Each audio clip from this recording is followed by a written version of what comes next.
Sesuatu yang harus dipahami dan diyakini adalah kullu nafsin dha'iqatul maut.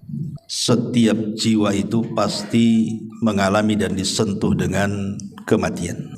Siapapun dia, tidak orang baiknya, tidak orang jahatnya, tidak para nabi, tidak pula orang-orang sombong, semua tersentuh dengan kematian. Hatta Namrud sekalipun yang mengatakan di hadapan Ibrahim, ana uhyi wa umit. Kata Namrud, saya bisa menghidupkan dan bisa mematikan. Pertanyaannya, di mana Namrud sekarang? Yang katanya dia bisa menghidupkan dan mematikan, mati juga dia.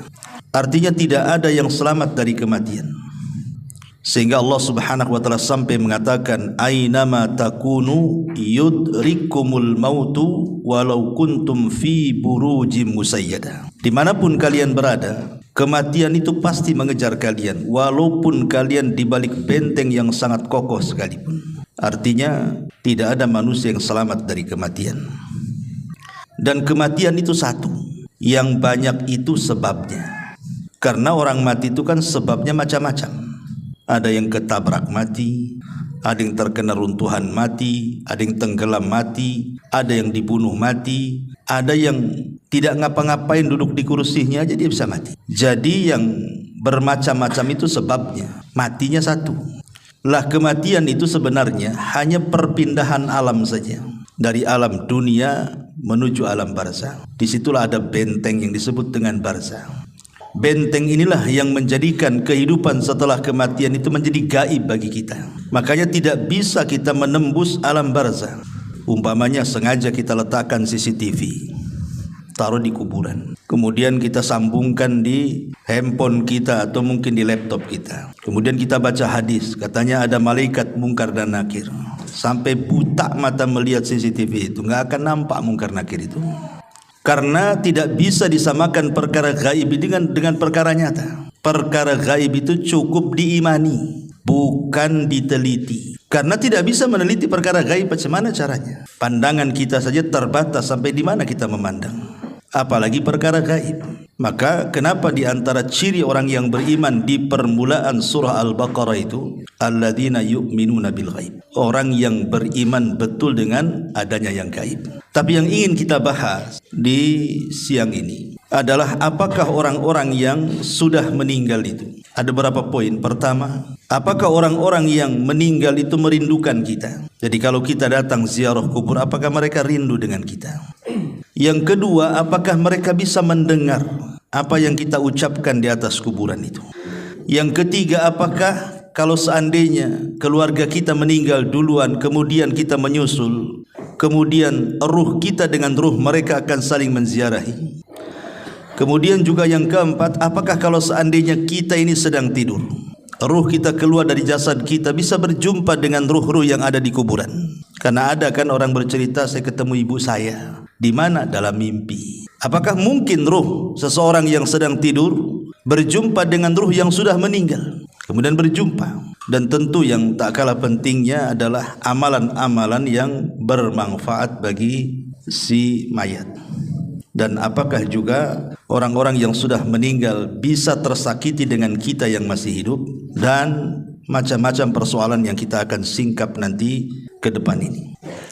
Ma'asyiral muslimin wal muslimat rahimani wa rahimakumullah. Nabi SAW ketika menziarahi atau ketika mengantarkan jenazah bersama para sahabat, dan jenazah itu sudah dikubur, apa kata Nabi SAW? Istaghfiru li akhikum fa innahul an yus'al.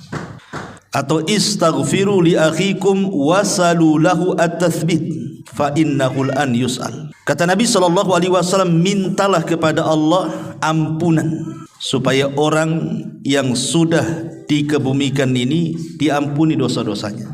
Dan mintalah kepada Allah ketetapan supaya dia bisa menjawab pertanyaan mungkar dan nakir alias fitnah kubur. Karena sekarang dia lagi ditanya, kata Nabi. Kemudian kalau kita melaksanakan sholat jenazah, kita tahu bahwa rangkaian sholat jenazah itu ada 4 kali takbir. Takbir pertama baca Fatihah kan gitu ya. Kemudian takbir kedua baca sholawat Ibrahimiyah. Kemudian takbir yang 3. Membaca doa yang diajarkan Nabi. Kemudian takbir yang keempat, bisa diam langsung salam, ataupun bisa kita berdoa dengan doa yang warid dari Al-Quran seperti Rabbana atina fid dunya hasanah atau doa-doa yang lainnya. Tetapi yang ingin saya bahas adalah pada takbir yang ketiga, Nabi SAW mengajarkan kepada kita doa-doa yang disunahkan untuk dibaca. Salah satunya adalah Allahumma gfir lahu warhamhu wa'afihi wa'fu anhu wa akrim nuzulahu wa wasi' madkhalahu, dan seterusnya. Ya Allah, ampuni orang ini yang sudah mati. Ya Allah, rahmati orang ini. Ya Allah, maafkan orang ini. Ya Allah, muliakan kedudukannya. Ya Allah, luaskan kuburannya, dan begitu seterusnya. Dari dua riwayat ini bisa kita simpulkan bahwa kewajiban kita apabila sedang mengantarkan jenazah dan jenazah itu sudah dikubur, maka ada 3 doa yang dianjurkan seorang muslim dibaca sebelum pulang dari kuburan. Kalau memang kita tidak sempat ikut memegang cangkul, memasukkan tanah ke liang lahatnya, maka cukup sebelum pergi ambil 3 kepal tanah, kemudian letakkan di kuburannya, minta 3 perkara. Pertama, mintakan ampun kepada Allah. Dan ini berlaku kepada setiap yang ziarah kubur, tidak mesti yang mengantarkan jenazah saja. Pamannya kita ziarah kubur kapan saja. Bagi laki-laki kan sunnah, ziarah kubur itu kapan saja. Tapi bagi perempuan tidak disunnahkan kecuali sekali-kali. Karena Rasulullah SAW melaknat wanita-wanita yang sering ziarah kubur. Tapi kalau sekali-kali boleh. Imam yang mengantarkan jenazah atau yang berziarah kubur, jangan lepaskan 3 doa ini. Pertama, minta ampun kepada Allah agar orang yang dikubur itu diampuni dosa-dosanya.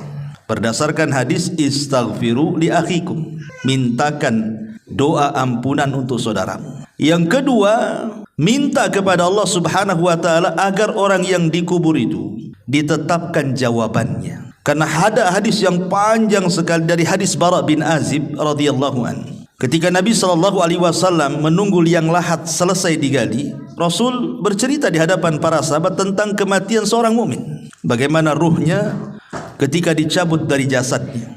Salah satu lafaz dari hadis itu, ketika ruh itu sudah diangkat ke langit dengan catatan amalannya, Allah katakan kembalikan ruh ke dalam jasadnya, tapi angkatlah catatannya ke tempat yang paling tinggi di Iliyin di sorga. Maka ruh itu dihantar dengan lembut, dimasukkan lagi ke dalam jasad.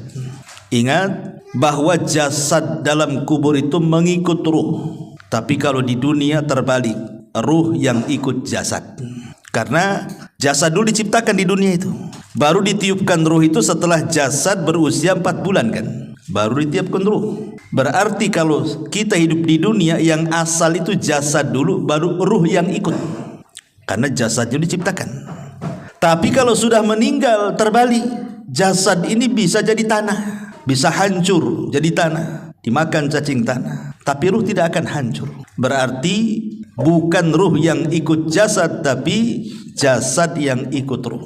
Makanya kemudian jasad itu akan ikut ruh. Dan disitulah Munkar Nakir bertanya, man rabbuk, siapa Rabb, wa ma nabiyuk, siapa nabimu, wa ma dinuk, apa agamamu. Artinya 3 soalan ini akan ditanyakan. Jawabannya bukan apa yang kita hafal di dunia. Kalau anda sekarang saya tanya, siapa Tuhanmu? Pasti dengan lantang Allah, Ustaz.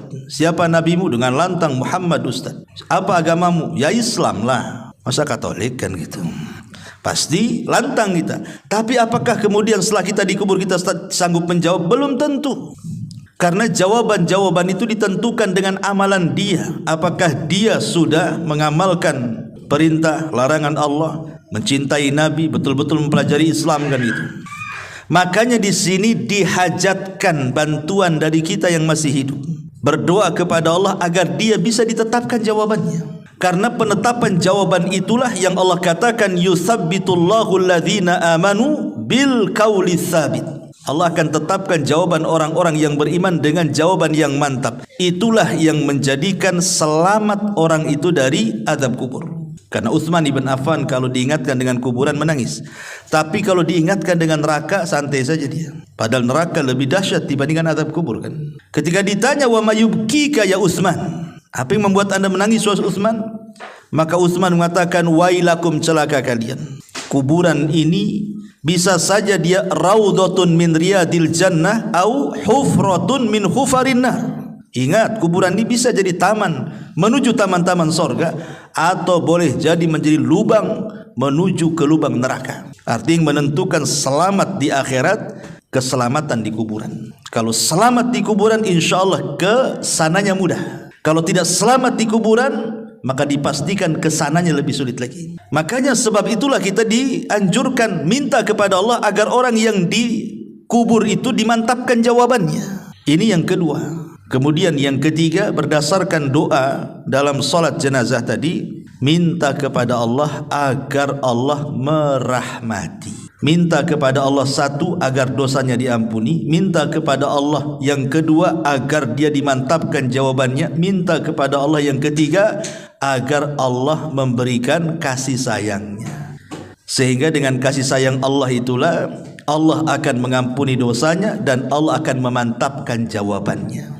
3 soalan ini. Kapanpun antum ziarah kubur, minta 3 soalan ini, 3 doa ini. Ya, datang ke kuburan, kemudian ucapkan salam, kemudian mendekat kuburan, dan jangan bakhil. Jangan datang ke kuburan itu mendoakan orang yang dikubur itu saja. Pamannya kita menziarahi orang tua kita yang sudah meninggal. Jangan difokuskan kepada orang tua kita saja, tapi doakan juga orang-orang Islam yang dikubur di sekitarnya. Makanya ada doa yang diajarkan Al-Quran, Rabbana ighfir lana wali ikhwanina alladzina sabaquna bil iman. Ya Allah, ampuni akan dosa-dosa saudara-saudara kami yang sudah mendahului kami dengan keimanan. Apa manfaatnya? Kenapa kita tidak fokus saja mendoakan orang tua kita? Kan memang tujuan kita kan menziarah orang tua kita. Kenapa pula yang lainnya kita doakan? Sebab kalau kita mendoakan orang muslim yang dikubur, umpamanya orang muslim ini mungkin ada 1000 kuburan di kuburan kaum muslimin di situ. Berarti kita akan mendapatkan pahala 1000 orang yang kita doakan. Itu kalau di kuburan itu ada 1000 kuburan tuh. Kalau 2000 kuburan, berapa banyak kita akan dapat? Kalau seandainya kemudian kita mendoakan bukan hanya kepada yang sudah meninggal, yang hidup pun kita doakan. Allahumma ighfir li hayyina wa mayyitina, atau Allahumma ighfir lil muslimina wal muslimat wal mu'minina wal mu'minat al ahya'i minhum wal amwat, umpamanya. Ya Allah, ampunilah dosa-dosa orang mukmin laki-laki, orang mukmin perempuan yang hidup dan yang mati. Yang hidup berapa? Siapa yang bisa ngitung yang hidup? Satu kota Batam aja kita tidak tahu berapa jumlahnya. Satu Kepri lagi, satu dunia lagi. Berarti kita dapat pahala itu sebanyak jumlah orang Islam yang kita doakan yang hidup. Loh, yang mati. Berapa jumlah yang mati? Itu manfaatnya kita mendoakan orang-orang yang beriman di sekitarnya itu. Supaya kita dapat pahala juga, itu masalahnya. Masuk bakhil orang tuanya kiri kanan, ngapain saya doakan katanya. Enggak begitu. Karena orang muslim itu kal jasadil wahid, seperti jasad yang satu, baik ketika hidup ataupun ketika mati, saling mendoakan. Lah di antara adab doa itu adalah mengarah kiblat, bukan ngadap kuburan, bukan ngadap maisan, bukan. Mana arah kiblat? Pemain kuburan sebelah sini, arah kiblatnya ke sana. Jangan ngadap kuburan, ngarahkan ke kiblat. Ya, karena adab doa itu harus mengarah ke kiblat. Walaupun ada khilaf di antara ulama apakah kiblat doa itu ke langit, maknanya kita negakkan ke atas begini, ataukah ke arah kiblat yang dimaksud Ka'bah. Ini memang jadi khilaf ulama. Tapi menghadap kuburan tidak boleh, karena kuburan bukan kiblat. Ya, kiblat itu ke Mekah atau ke langit, gitu ya. Baru di situ kita meminta kepada Allah Azza wa Jalla, ya Allah, kalau memang dia orang tua kita, kita katakan, ya Allah, ampuni kedua orang tua saya. Ya Allah, tetapkan jawaban kedua orang tua saya. Ya Allah, berikan rahmat kepada orang tua saya. Dah selesai. Habis itu kita doakan saudara-saudara kita. Ya Allah, ampuni saya, orang tua saya, dan orang-orang Islam dimanapun, baik yang hidup ataupun yang mati di sini atau di mana saja di dunia ini. Itu berapa banyak kita ini pulang dari kuburan dapat pahala tuh. Ini adab yang pertama, ya, bahwa kita disuruh untuk mendoakan mereka. Yang kedua, apakah orang-orang itu merindukan kita? Pemain kita ziarah kubur kepada kedua orang tua kita. Apakah kedua orang tua kita itu rindu dengan kita? Senang kalau melihat kita di situ. Ini terjadi silang pendapat di antara ulama kontemporer atau ulama mutakaddimun. Kalau saya mendengar fatwa daripada Syekh Shalih Fauzan, saya lihat di YouTube, ketika ditanya apakah orang yang datang ziarah kubur, ketika datang kita ke kuburan itu, orang-orang yang dikubur itu senang dengan kedatangan anaknya ketika menziarahi orang tuanya, maka kata beliau, iya, senang mereka dengan kedatangan kita. Tetapi senang di sini bukan menatap wajah kita, oh nampak sehat anaknya, alhamdulillah, bukan itu maksudnya. Yang dimaksud senang itu karena mereka menanti doa-doa kita. Jadi mereka itu menanti doa-doa kita, bukan karena ziarah kuburnya. Karena ziarah kubur itu manfaatnya bukan kepada orang yang mati, tapi ziarah kubur itu manfaatnya kepada orang yang hidup. Pada kita ini, kalau antum ziarah kubur, ibu bapak ziarah kubur itu manfaatnya untuk kita. Apa manfaatnya untuk kita? Nabi SAW bersabda, kuntu nahaitukum an ziyaratil kubur fazuruha fa innaha tudzakirukumul akhirah. Dulu kata Rasul, aku larang kalian ziarah kubur. Sekarang boleh, silahkan ziarah kubur. Setelah mantap iman para sahabat, karena di zaman itu kan kuburan jadi ajang maksiat, baik kesyirikan ataupun bid'ah. Makanya Rasul melarang, takut para sahabat terseret kepada maksiat. Tapi setelah kokoh keimanan para sahabat, Rasul mengatakan fazuruha, sekarang kalian ziarah kubur silahkan. Manfaatnya apa? Fa innaha tudzakirukumul akhirah, supaya kalian mengingat akhirat, mengingat kematian, dan dilembutkan hati kita di situ. Ingat bahwa dengan mengingat akhirat, mengingat kematian, maka perkara-perkara besar di mata kita menjadi kecil, dan perkara-perkara kecil menjadi besar. Apa maknanya? Kenapa mengingat kematian atau mengingat akhirat itu menjadikan perkara besar jadi kecil? Sebab kalau seandainya Anda ini orang paling kaya, sakaya-kayanya di Batam ini, punya istana, punya tanah, punya kendaraan macam-macam lah, nggak ada orang yang lebih kaya dibandingkan Anda ini.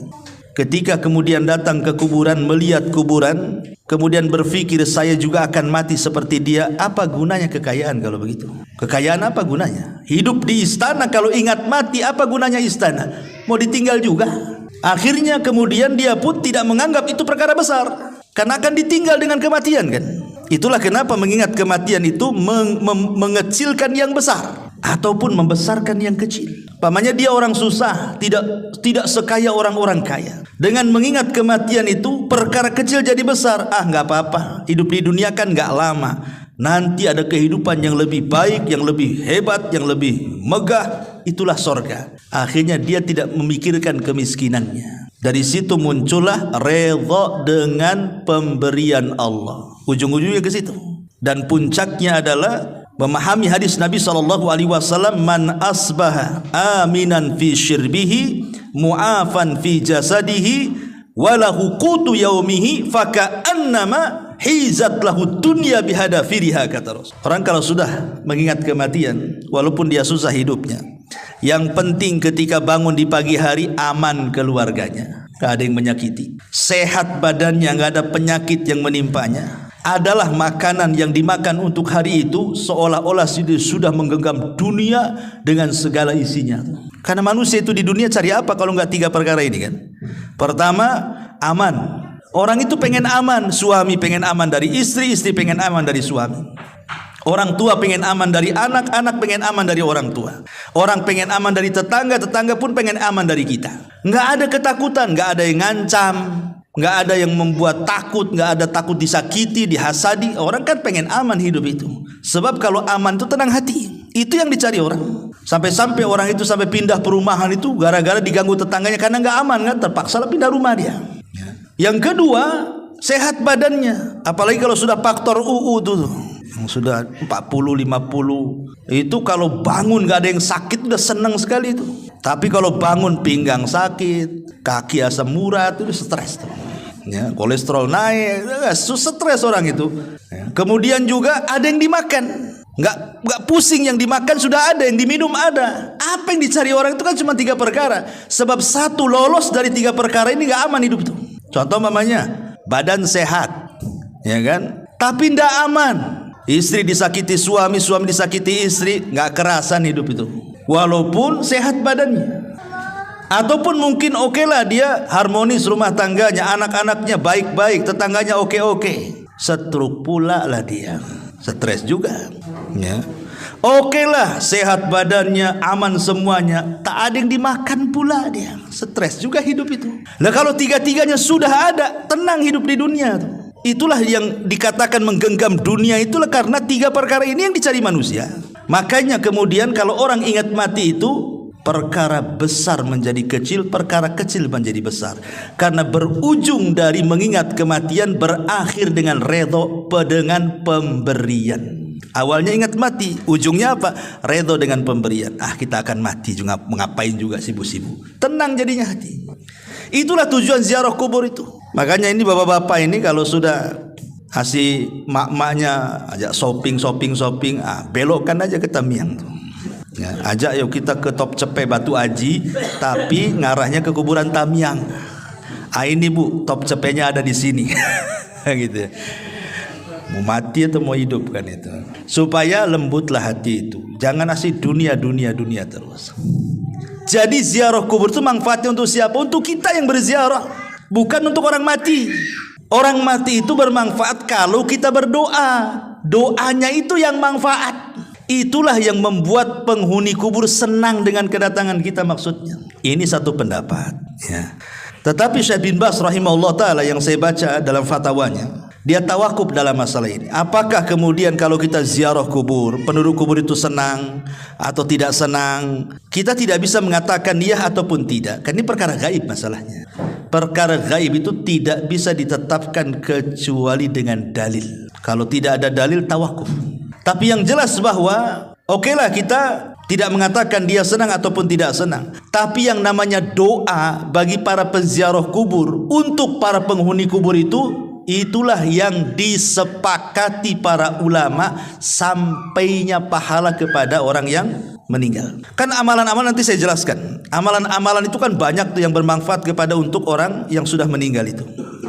Tetapi dari seluruh amalan itu yang ada 8 tuh ataupun 10 amalan itu, yang disepakati cuma 2. Maksudnya tidak ada khilaf ulama. Kalau kita lakukan pasti sampai kepada orang yang meninggal. Apa itu? Pertama doa dan yang kedua sedekah. Cuma 2 ini. Ini sepakat. Tidak ada khilaf ulama.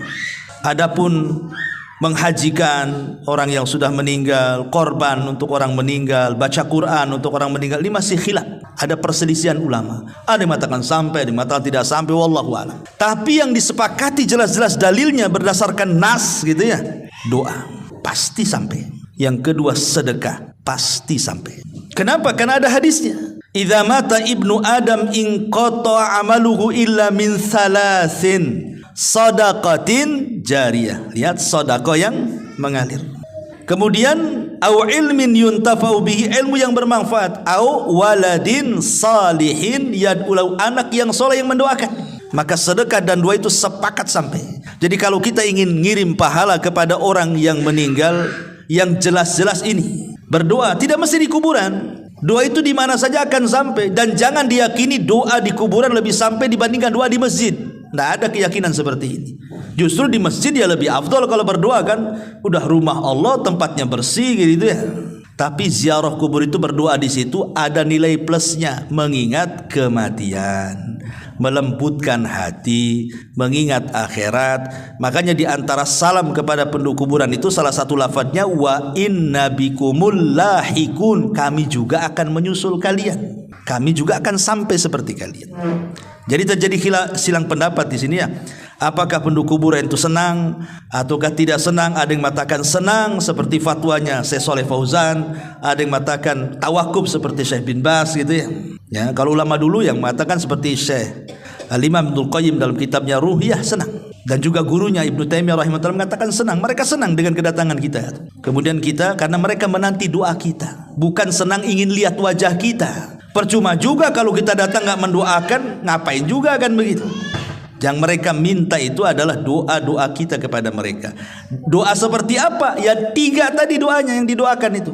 Mintakan ampunan, mintakan ketetapan, mintakan rahmat. Itu 3 doa, habis sudah selesai itu. Itu yang kita minta kepada Allah Azza wa Jalla. Doa panjang, intinya cuma 3. Minta ampun, minta rahmat, minta ketetapan. Ya. Taib ma'asyiral muslimin wal muslimat rahimani wa rahimakumullah.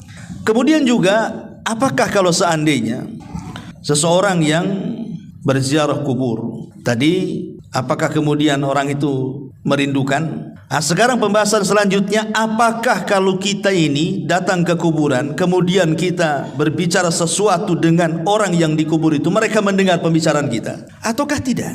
Ini juga menjadi polemik para ulama. Apakah si mayat itu mendengar orang yang hidup ataukah tidak mendengar orang yang hidup? Taib. Pertama, bahwa sebagian ulama mengatakan mereka mendengar. Seperti Imam Ibnul Qayyim rahimahullahu taala mengatakan mendengar dalam kitab Ruh.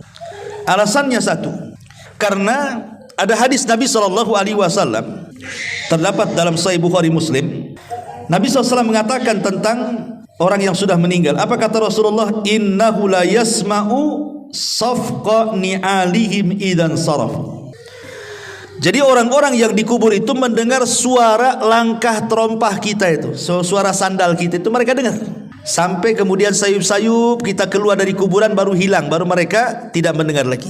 Jadi ada nas bahwa mereka mendengar suara terompah. Berarti kan mendengar mereka. Ini satu riwayat. Riwayat yang kedua, ketika terjadi perang Badar, banyak tokoh-tokoh musyrik itu dibantai oleh kaum muslimin. Seperti Abu Jahal atau Amr ibn Hisham, kemudian Umayyah ibn Khalaf, kemudian Syaibah, kemudian Al-Walid. Banyak tokoh-tokoh Quraisy itu yang meninggal di perang Badar. Lah ketika kemudian bangkai-bangkai tokoh-tokoh musyrik ini akhirnya diletakkan di sebuah lubang, sebuah sumur, dilempar ke dalam lubang. Tiba-tiba kemudian Nabi SAW mendekati lubang Badar itu, yang di situ bangkai-bangkainya orang-orang tokoh-tokoh musyrik sekelas Abu Jahal, Umayyah dan CS dan yang lainnya itu. Tiba-tiba Nabi SAW ngomong pula di sumur itu. Apa kata Nabi SAW?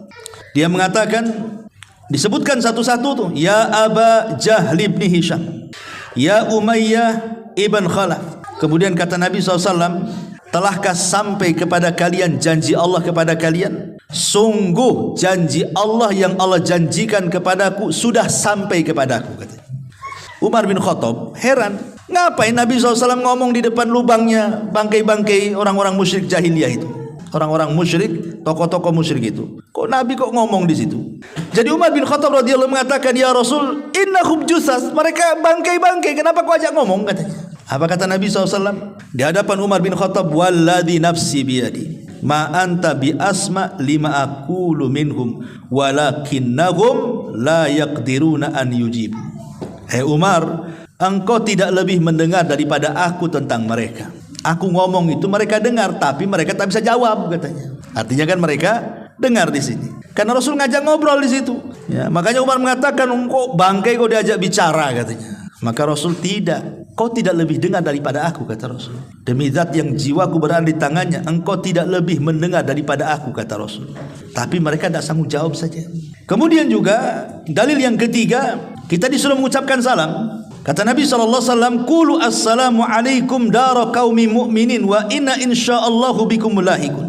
Ucapkan kalau kalian masuk kuburan, keselamatan bagi kalian wahai penduduk kubur dari kalangan orang-orang yang beriman, dan insyaallah kami pun akan menyusul kalian. Mengucapkan salam berarti harus dijawab tuh. Berarti kalau kita mengucapkan salam berarti mereka mendengar salam kita.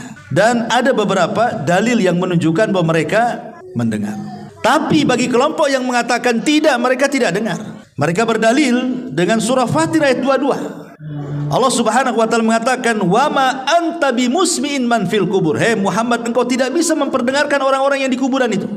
Ini Quran mengatakan engkau tidak bisa memperdengarkan orang-orang yang di kuburan, surah Fatir 22 itu. Dan Allah juga mengatakan, "Innaka la tusmi'ul maut." Engkau tidak bisa memperdengarkan orang yang sudah mati.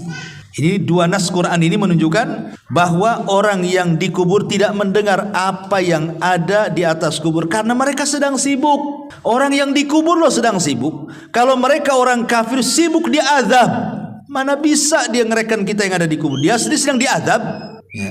Kalau dia mendapatkan nikmat kubur, dia sedang bersenang-senang dengan nikmatnya. Lebih nikmat di kuburan daripada senikmat-nikmatnya orang nikmat di dunia.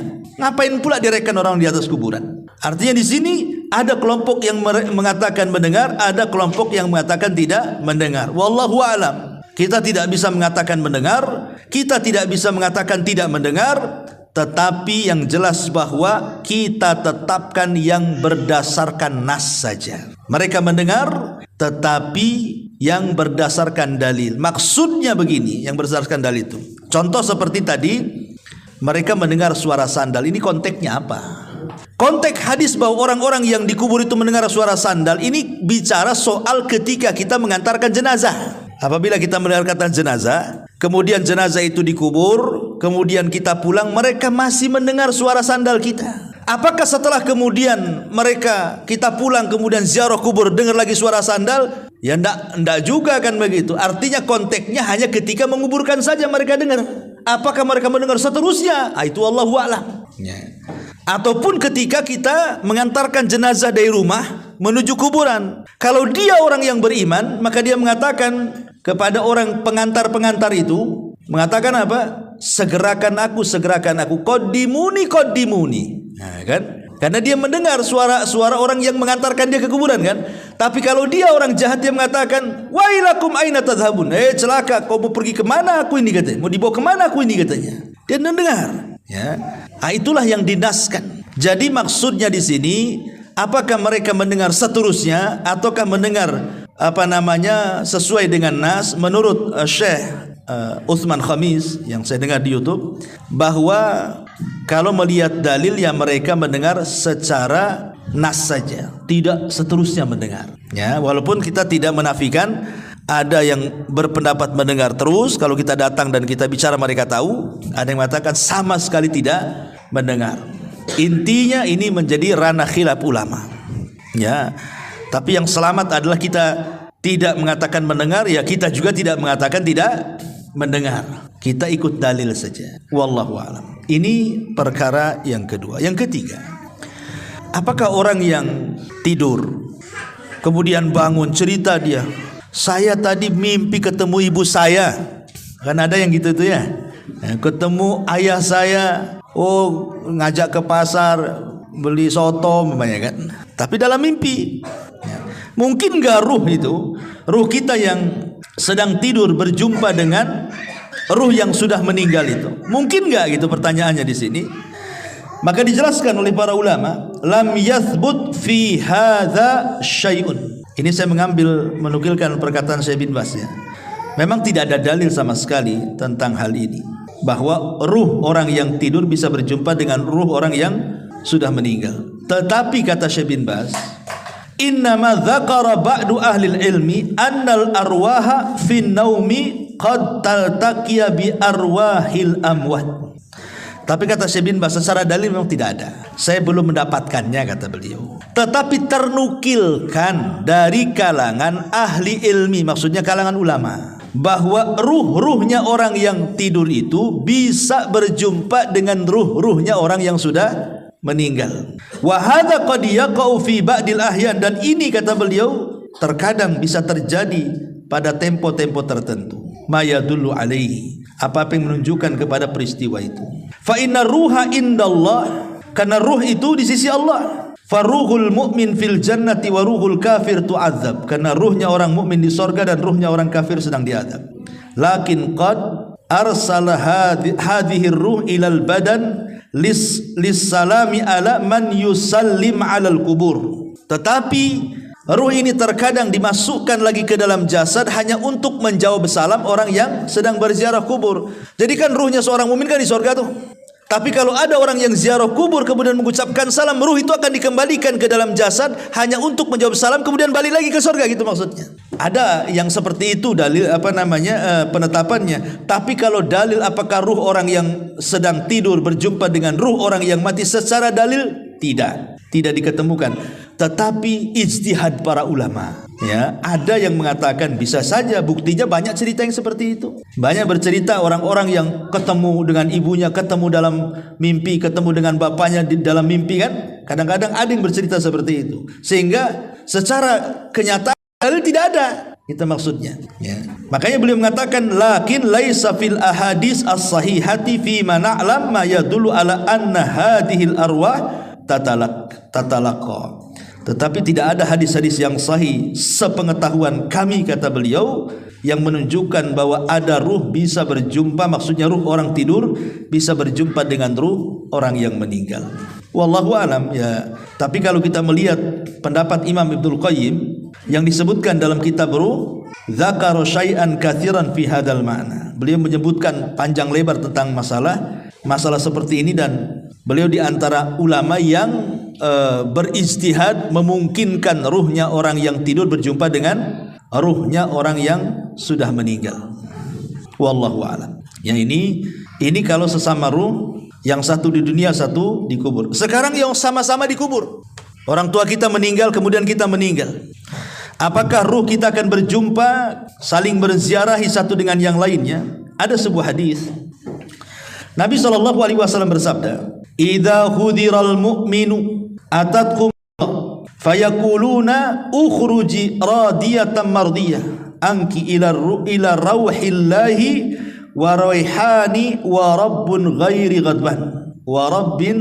ghadban fatakhruju ka'atiya birihil miski hatta innahu la yunawiluhu ba'duhum ba'da hatta ya'tuna bihi babas sama fayaqulun ma atyaba hadhihi rih allati ja'atkum minal ardi fayatuna bihi arwahal mu'minin falahum ashaddu farahan bihi min ahadikum bighaibihi yakdamu alaihi fayas'alunahu madza fa'ala fulan fayaquluna da'uhu fa innahu kana fi gham.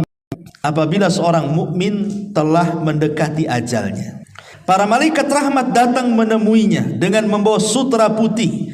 Mereka berkata, keluarkan ruh dengan redha dan diridhoi Allah menuju rahmat Allah, baunya harum dan Rabb yang tidak pernah murka. Lalu ia keluar dengan bau misik yang paling harum, sehingga sebagian mereka berebut dengan sebagian yang lainnya, maksudnya para malaikat, untuk mendapatkannya. Kemudian mereka membawa hingga pintu langit. Penduduk langit berkata, alangkah harumnya bau yang kalian bawa ini dari bumi, ini ruhnya siapa? Lalu mereka datang dengannya menemui ruh kaum mukminin. Mulai di sini saidnya nih. Kemudian ruh ini yang baru datang menemui ruhnya kaum mukmin yang sudah meninggal sebelumnya. Mereka kemudian bergembira. Jadi ruh yang sudah meninggal sebelumnya, mereka bergembira dengan kedatangan tamu yang baru tuh. Kemudian salah seorang ruh yang sudah lama meninggal, mereka pun berjumpa. Seolah-olah mereka lama tidak berjumpa, kemudian berjumpa dan mereka merasa senang. Lalu mereka bertanya kepada ruh yang baru datang ini, apa yang telah dilakukan oleh si fulan yang masih hidup itu? Maka ruh-ruh yang lainnya berkata, jangan ganggu dulu, biarkanlah ia, karena dahulu ia terlena dengan kehidupan dunia, dan begitu seterusnya. Artinya di sini mereka saling berjumpa kan? Ya, dalam hadis ini mereka saling berjumpa. Hadis ini memang dikeluarkan Imam Nasai, dan hadis ini disahihkan oleh Syekh Nasiruddin Al-Albani rahimahullah ta'ala. Sehingga yang mensahihkan hadis ini mengatakan bahwa ruh itu saling berjumpa di kuburan. Tapi ada juga yang melemahkan hadis ini masalahnya, sehingga mereka mengatakan tidak saling jumpa.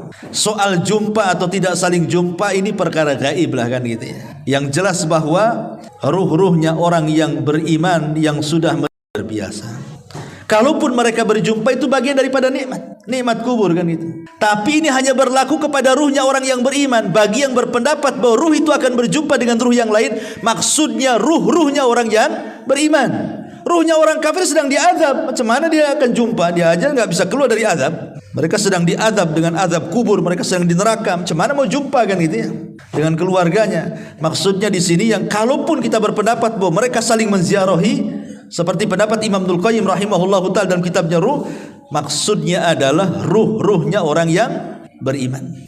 Ruhnya orang yang beriman.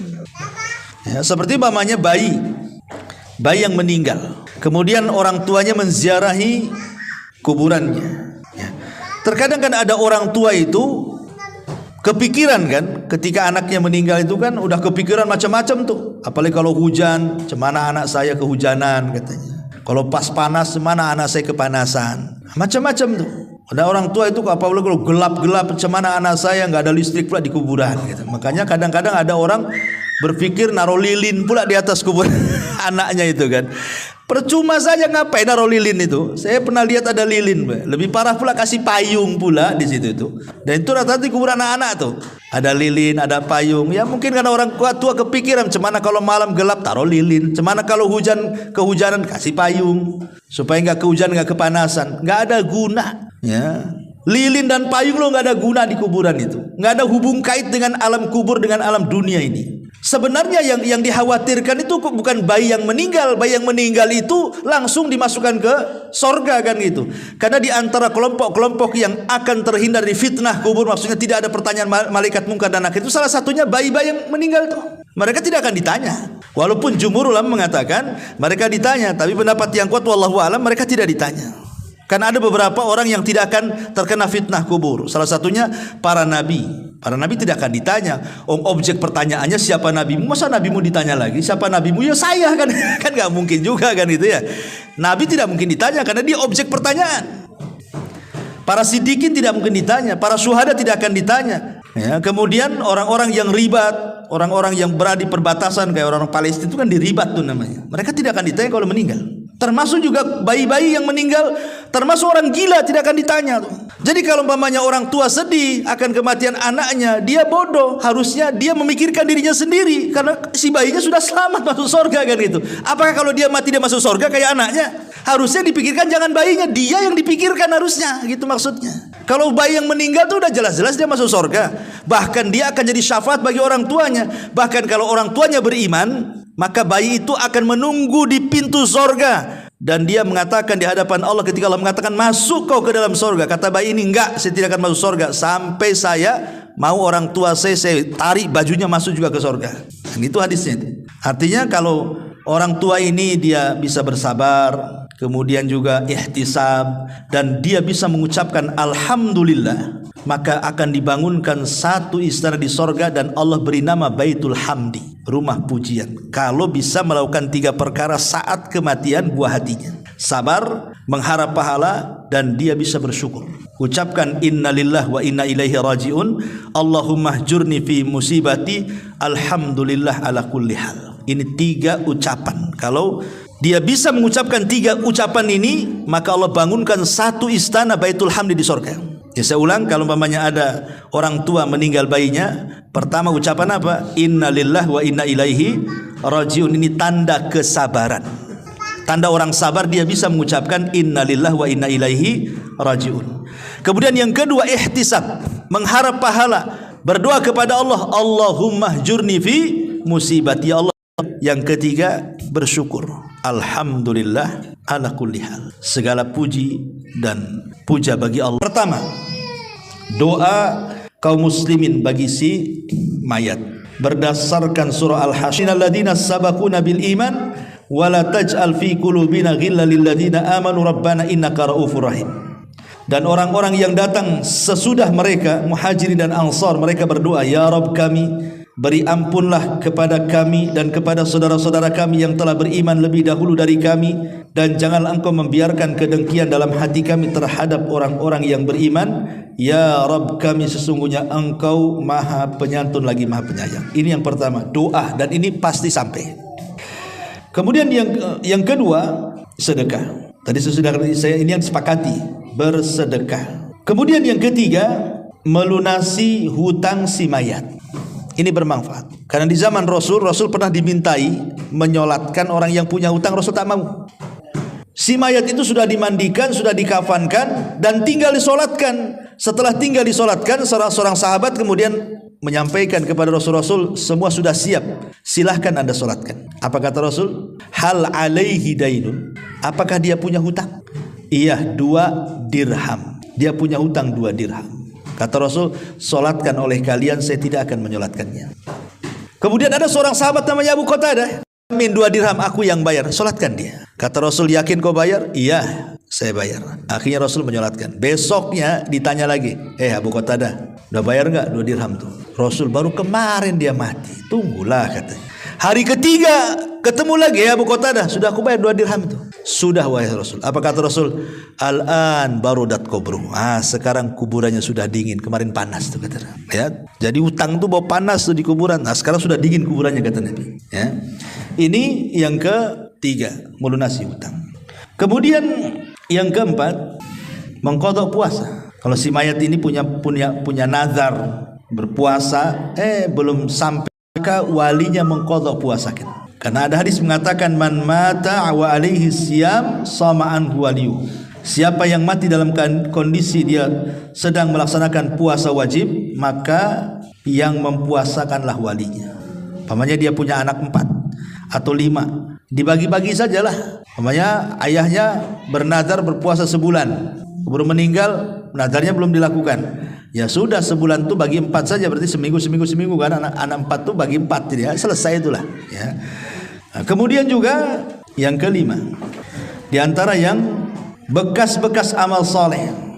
Bekas-bekas amal soleh, maksudnya bekas-bekas amal soleh itu mengajarkan ilmu kepada orang. Pamannya ibu ngajari anak surah Al-Fatihah, ya kan? Akhirnya anak itu bisa dia baca Fatihah karena ibu yang ngajari. Ketika ibu meninggal, anak ini baca Fatihah terus pada setiap sholatnya.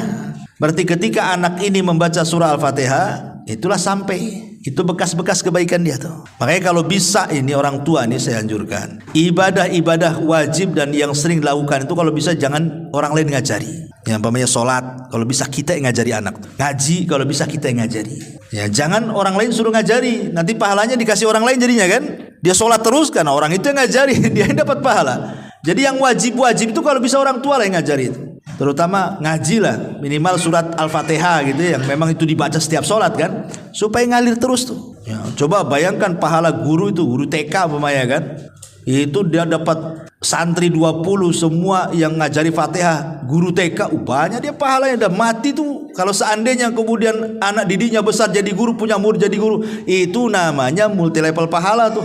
Sampai itu namanya baqiyatus salihah, namanya bekas-bekas amal soleh itu akan sampai kepada si mayat. Artinya di dalam hadis itu au ilmun yuntafa'u bihi, atau ilmu yang bermanfaat itu namanya ya, itu baqiyah salihah itu. Kemudian juga yang bermanfaat adalah menghajikan. Karena ada riwayat seorang anak ingin menghajikan orang tuanya, kata Rasul hajikan saja ya. Artinya sampai orang yang menghajikan kepada orang yang meninggal. Adapun tentang qiraatul Quran, bacaan Quran ini menjadi khilaf panjang ulama nih. Apa kalau kita baca Fatihah, baca Al-Baqarah, baca apa kepada orang tua itu sampai atau tidak? Ada yang mengatakan sampai, ada yang mengatakan tidak sampai. Tapi kalau yang dimaksud yang saya dengar dari beberapa ulama itu bukan menghadiahkan bacaan, bukan, tetapi menghadiahkan pahala setelah kita membaca. Kita baca dulu Qurannya. Setelah kemudian selesai baca Quran, kita mengatakan, ya Allah, kalau tadi bacaan Quran itu Engkau kasih aku pahala, aku kirimlah pahala ini kepada orang yang kucintai, orang tua saya. Itu namanya tawasul dengan amal soleh. Tawasul dengan bacaan Quran ya, bukan dengan bacaannya, karena belum tentu dapat pahala kan masalahnya. Apalagi orang-orang yang manggil orang pamannya nih, baca Quran di rumah untuk orang mati. Pertanyaannya, apakah orang yang Anda panggil membaca Quran itu dia dapat pahala atau tidak? Bisa saja nggak dapat pahala, karena tujuan orang yang dipanggil itu jangan-jangan hanya ingin dapat duit saja kan. Saya disuruh ke sana untuk baca Quran, pikiran dia saya digaji di situ. Orang baca Quran digaji nggak dapat pahala, kalau nggak dapat pahala apa yang mau disampaikan? Makanya kemudian kalaupun harus mengirim bacaan Quran itu maksudnya bertawasul dengan bacaan Quran, dengan amalan baik tadi setelah baca Quran. Ya Allah, kalau seandainya ini ada pahalanya, aku kirimkanlah kan itu. Seperti ada seorang ulama namanya Rabi ibn Khaisam. Rabi ibn Khaisam itu kalau dari rumah ke masjid itu pandangannya selalu melihat ke bawah. Kalau ada paku, ada beling, ada jarum, ada lidi, ada pokoknya kalau ganggu-ganggu orang lah itu, maka dia ambil pakunya, dia ambil belingnya, kemudian disisihkan ke pinggir jalan. Kemudian dia mengatakan, ya Allah, kalau dengan membuang hal-hal yang membahayakan orang berjalan ini ada pahalanya, maka aku kirim kepada orang tuaku. Itu namanya tawasul dengan amal soleh itu. Nah, jadi nggak apa-apa. Pulang dari sini tengok jalan terus, nampak ada paku turun. Nah, ini kalau bisa mengganggu ini, orang ini bahaya, ini kena paku nih. Ya Allah, kalau ada pahalanya saya kirim kepada orang tua. Jalan lagi nampak ada polisi tidur. Wah, ini bahaya ini. Nah, langsung ambil cangkul. Kan itu. Besoknya lebih tinggi lagi polisi tidur.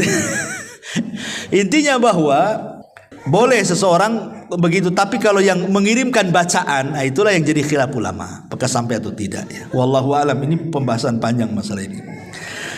Bagaimana kalau seandainya orang tua kita meninggal dunia, kita ingin berbuat baik kepada orang tua yang sudah meninggal. Kadang-kadang anak ini baru menyesal ketika orang tua sudah meninggal. Kalau orang tua masih hidup tuh kadang-kadang nggak kepikir berbuat baik, ya.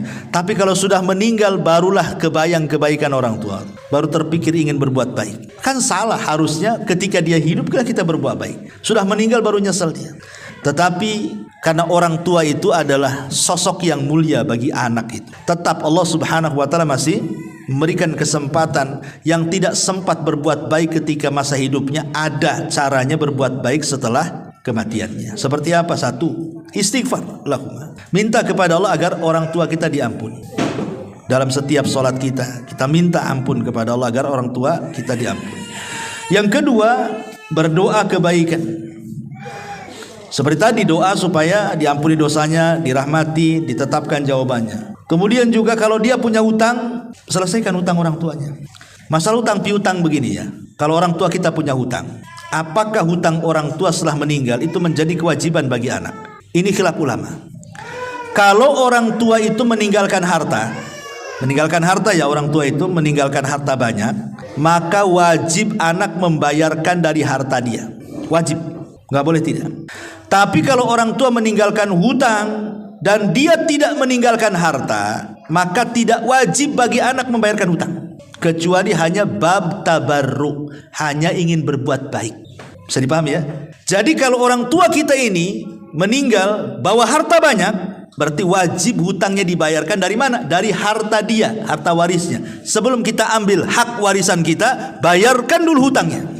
Tapi kalau orang tua kita miskin, hutangnya banyak, apakah kewajiban anak yang dia kaya karena hasil dia bukan karena warisan orang tuanya wajib membayarkan? Tidak wajib. Ingat, tidak wajib. Tetapi membayarkan itu masuknya bab tabarru. Bab tabarru itu artinya dalam bentuk berbuat baik kepada orang tua. Karena saya di dunia kurang berbuat baik kepada orang tua saya. Sekarang orang tua saya sudah meninggalkan hutang, dah apa-apa pakai uang saya. Tapi kalaupun tidak dibayar dari harta kita tidak ada masalah, karena bukan kewajiban. Karena kewajiban itu diambil dari harta waris. Ya, ini harus dipahami. Kemudian juga yang keempat, qadaun nadhar. Kalau memang orang tua punya nadhar, laksanakan. Itu birrul walidain namanya. Atau qadaul kafarah kalau orang tua kita punya kafarah. Termasuk juga bersilaturahim dengan orang-orang yang baik dengan orang tua kita. Orang tua kita punya teman di mana dia baik dengan temannya. Ketika orang tua meninggal, baikilah teman orang tua kita semasa hidup. Ya. Maksudnya sambung silaturahim dengan dia.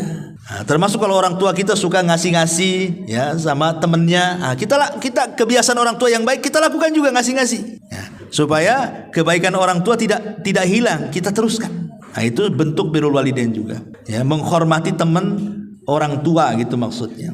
Termasuk juga berbuat baik kepada orang tua adalah ingat kebaikannya.